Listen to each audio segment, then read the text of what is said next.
Okay, so in a previous video I talked about how we were going to replace what used to be a radio with a shelf so we can set our phones in there and use a Bluetooth speaker sitting on the back seat as our replacement for a radio.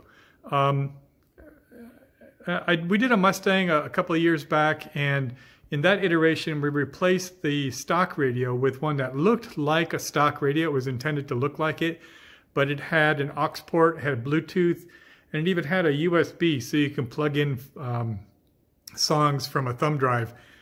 So the effort there was to apply current technology and still make it look somewhat classic. So here's what we found in this case that we're going to use. This is a USB shelf made by Crutchfield. I'll put some information about it in the description. But this little shelf was not made for an MG, but we managed to figure out what the size was. Oddly enough, Crutchfield wouldn't give us the size when we called them, but we took pictures of what the size was for the USB adapters and extrapolated it, and it looked like it was going to work. So this is going to go, see if you can see here, this is going to go right here, and it should be, you set it right in there, and it's enough room. We've measured it. You can put two cell phones in there. It has ports for them to be charged. These little USB, they have a plug. Let me unplug it here. So you can see there's a little plug. Anyway, you put a little cable in there and you can charge your phone. It has a non-skid little rubber surface here that you can keep your phone from falling out when you accelerate or put the brakes on. I found a nifty adapter that goes from 12 volts to 5 volts, 3 amps. They'll plug into these back sides here. I'll show a picture of that. So the only thing that we need to do is make this opening match this opening. Sounds like it's going to be something difficult, right? Well, no, actually, again, we're saving money. For $6, including shipping, we got this nifty piece of ABS plastic. Let me get the, at Staples. So Staples sells these. You can see this is a ABS pack, 12 by 12 by 1/8 inch piece of ABS plastic. It has a texture on it, so it will look very close to the texture. This looks like leather. This looks a little bit different, but it's very close. And by the time you cut the hole and everything, it won't be that much of it showing. You wouldn't be able to tell the difference. So first step here is to identify the measurements. And the challenge with the measurements is you have rounded edges and beveled edges, right? So you won't be able to just say it's this by that much. So the way that you're going to have to work with this is through patterning, right? So I took a piece of scrap cardboard and I trimmed it and I trimmed it and trimmed it until I got what looks like a pattern that will fit for this hole. And I traced out this pattern on the back of this ABS plastic. I don't know if you can see my little scratch mark here. And I'm going to cut it out oversize. It's only 1/8 of an inch that we have to account for this bezel and then the rounding. And so I'm going to cut it oversize, and I'll come back and forth and trim it until we get it to the right size. Once I have that, then I'll set from the back side and measure the holes for the inside hole. That can be a straight cut, and it'll be a lot easier to cut. So I'll check back in once I get to that point. All right, so I got a rough cutout based on the template that I made. You can see I made the cutout a bit bigger than the cut mark, and the idea behind that is we need to work these edges. I don't know if you can see that.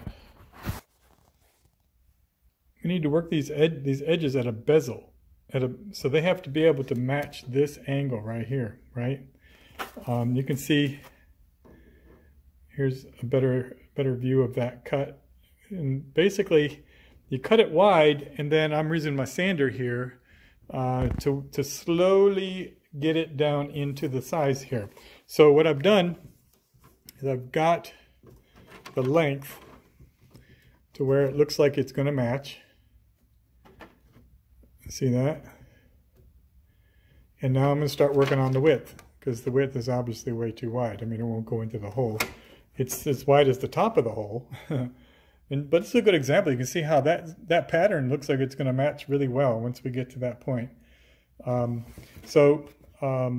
cool thing about sanding is you can go little bits at a time and get to right where you need it. So I'm going to go ahead and keep working on this, and we'll get it down to the width now. All right, so you can see I'm getting a little closer. Getting close to being like it's going to fit in there. I've rounded the corners. But I want to point out at this point that if you look at the edges here, this edge needs to be sharp, right? And so that it'll match up and it'll be a lot less for you to fill. The trick with that is that when you're cutting with the sander, the ABS will roll up. You can see like on this edge right here how it's rolled up. So the trick with that is the sander moves in this direction, so it's going to go that way.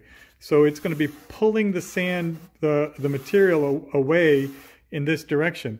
So what you want to do is you want to avoid addressing the sander like this, because then the waste will roll up on your finished surface, right? What you want to do is always keep it addressed like this, so that the finished surface is where the sand is coming from, right? And it will pull away from the finished surface, and the spoil will roll up on the back side. And then you can just take a thumbnail and so you just take a thumbnail and it comes right off. But the idea behind that is you won't have to worry about cleaning up this front surface that's going to be your finished surface. So I'm going to continue, and we'll check back in when I get closer. All right, so I got all the sanding done. I brought it back in house because it's kind of cold out there. But you can see that when this gets clamped down, there is no perceptible seam because that bezel gives up right in the perfect spot. So the next trick is to flip it over and etch this opening onto the back side. We're not going to make that the opening. The opening has to match this device, but that's going to give me a reference. So then when I measure this against that opening, I'll know exactly where the holes are going to be. And we can transpose that against a known reference. So on to the next step.